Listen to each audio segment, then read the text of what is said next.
Hi there, my name is Moray. I'm an amateur historian in her 20s, and I love talking about ancient history. Welcome to our anti-AI generated history channel. Today, we are speaking about Cicero. I love Cicero. I think some of the works he left behind are so poignant, and I often speak about him in his political career. But instead today, we will be speaking about his advocacy career, or what we know now as a legal career. I wanted to dive in to how Cicero became the first paid lawyer in ancient Rome and Rome's history with the legal profession. How did what we know now as lawyers come about during this ancient era? So before we dive into how Cicero became a lawyer, we need to talk about the history of law in ancient Rome, and we're taking it back to the kingdom era, so really, really old.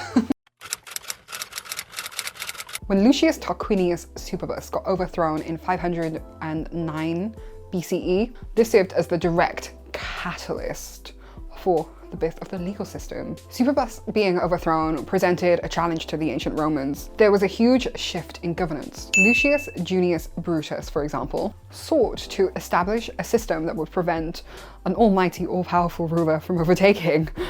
Did that actually happen? I mean, Catiline, Sulla, Julius Caesar, Nero, Tiberius, Christ, all Rome has ever had was people who trying to overthrow the system. It didn't work very well, did it, Brutus? The new government was designed to bring order and justice to Rome. And under a monarchical system, a system with a monarchy, royals, according to the founders of the Republic, there was no proper justice. The time of justice has now come. And there was a direct need for legal reform.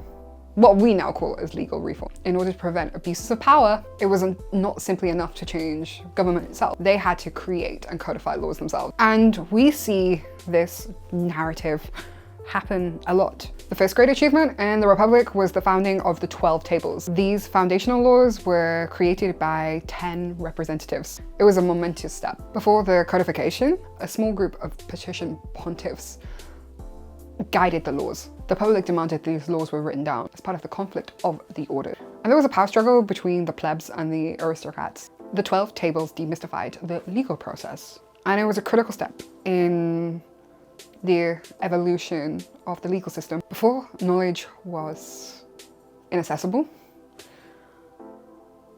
However, because of the 12 tables, now the public had access to it. Because of these laws being written down, the plebeians, who a lot of them were in the Roman army, they could demand more. And we see lots of conflict. Then we have this incredible landmark law in 367 BCE, the Lex Licinia Sextia. The law of the Lex Licinia Sextia required a plebeian as well as a consul to rule and give out the laws, right? So it's kind of like having,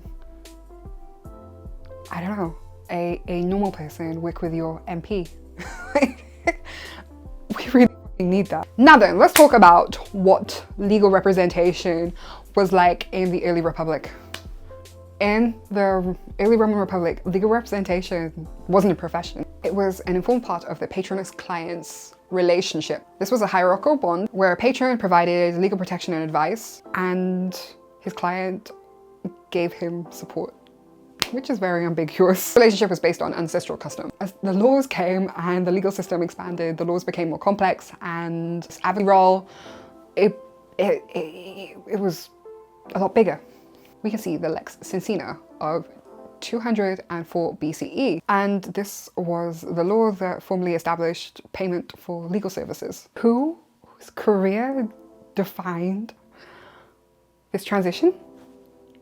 It's Marcus Tullius Cicero. The thing about the legal relationship back then is that, like Cicero was, you had to be a very good orator, and he used his rhetorical prowess to change the profession. Cicero's vision for the perfect advocate, or as we know, lawyer, was not just about arguing laws. He had to understand human psychology. He had to appear human. In De Orator, Cicero states, "A lawyer is a good man skilled in speaking." So for Cicero, in order to be a good lawyer, you had to be an excellent orator.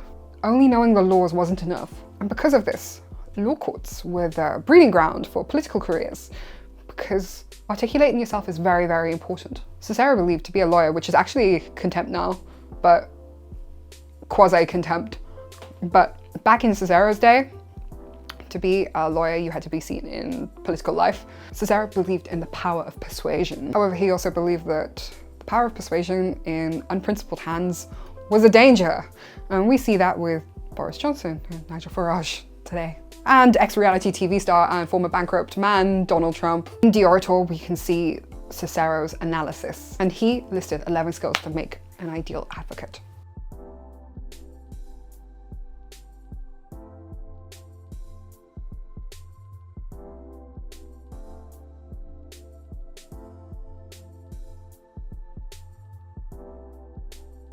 One of them, ironically, was historical knowledge, so thank you, Daddy Cicero, I hope I win. And yes, Cicero, whether they were right or wrong, was very much about correct moral ideals. He was the king of throwing shade and read people to filth.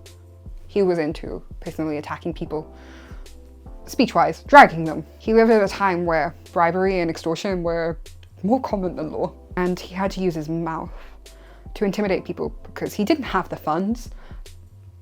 Atticus was not that rich. You know, he was an orator because he had to survive.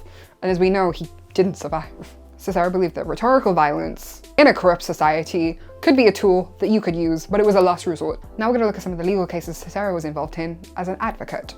There were 2 prosecutions and 2 defenses. I'm gonna have a look at some of the philosophical ideals he expressed in De Orator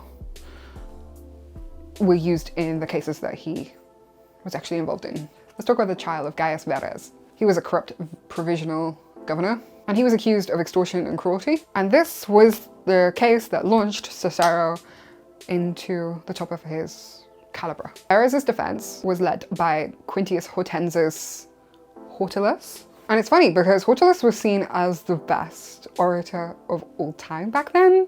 Well, Cicero told him, didn't he? Anyway, Verres' legal strategy was to use bribery and political connections to delay the trial to the following year, where a more sympathetic judge could preside. And Cicero's strategic response, rather than delivering a lengthy speech, he instead provided very heavily evidenced arguments.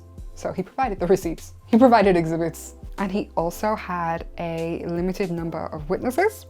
He uses quick thinking in this regard. Hortensius had delaying tactics, but Cicero had evidence, which wasn't a common thing back then. Hortensius recommended that Verres calls for voluntary exile, and Cicero wins. He also framed his love for law as I don't know how to articulate it, but like he was trying to do his best for the republic that he loved. In the case of Tullius Habitus, a wealthy citizen accused of bribing a jury and poisoning his stepfather,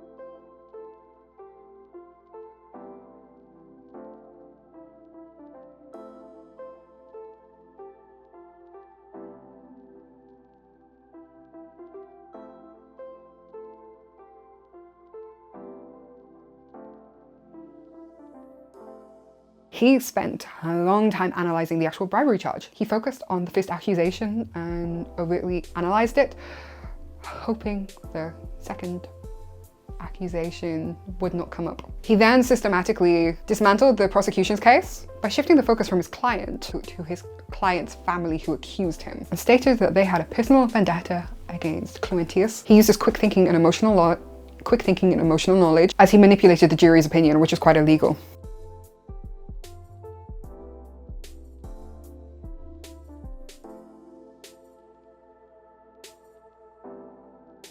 And just painted Cluentius as a victim of a long-standing feud. The third case we're talking about is Marcus Caelius Rufus, who was accused of political violence and poisoning, and he had a challenge as well. Cicero's political rival sister was involved in this case, and it was Claudia, the sister of Claudius Pulcher, who I think Pulcher is head, but he did something very misogynistic, and he portrayed Claudia as a very evil figure, read her to filth. He dragged her. And this defense of this case is considered a masterclass.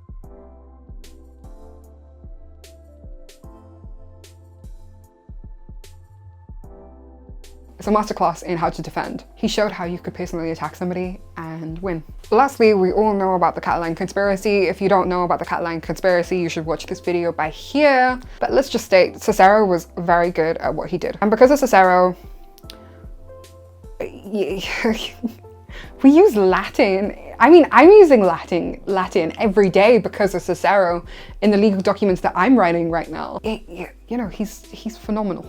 He was phenomenal at what he did. I mean, he still died though. He still couldn't. Fulvia and Mark Antony were too clever for him. I don't think Mark Antony was too clever for him. I think Mark Antony was a slut. And Fulvia was really clever, but she couldn't do well because she was a woman. But she told Mark Antony what to do, and Cicero died, but whatever. Cicero was excellent at what he did. And some say he is Rome's first legal advocate or lawyer. Thank you guys so much for watching. I'll see you in the next one. Ciao, ciao.